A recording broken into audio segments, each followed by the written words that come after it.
Welcome back to my channel. మనము ఇప్పుడు చిప్స్తో chat ఎలా చేసుకోవాలో చూద్దామా. ముందుగా భాండీలో 2 టేబుల్ స్పూన్స్ ఆయిల్ తీసుకోవాలి. దానిలో కొంచెం జీరా వేయాలి.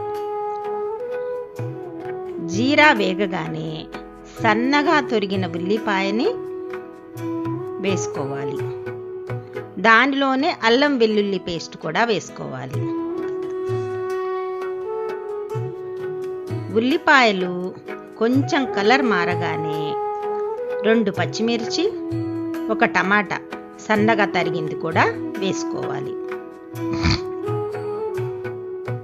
తర్వాత దానిలో తగినంత ఉప్పు, 1/2 స్పూన్ కారం, 1/2 స్పూన్ పసుపు, కొంచెం గరం మసాలా వేయాలి. టమాటాలు బాగా మగ్గిన తర్వాత కొంచెం టొమాటో సాస్, కొంచెం చిల్లీ సాస్ కూడా వేసుకోవాలి.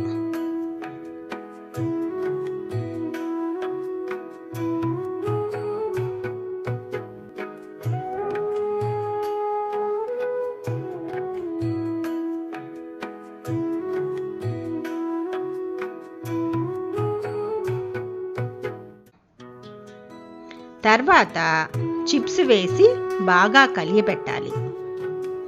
ఇక్కడ చిప్స్ నేను ఇంట్లో తయారు చేసిన చిప్స్ వాడాను. చిప్స్ని నేను గోధుమ పిండితోనే తయారు చేస్తాను. ఈ చిప్స్ మైదాతో కూడా చేసుకోవచ్చు.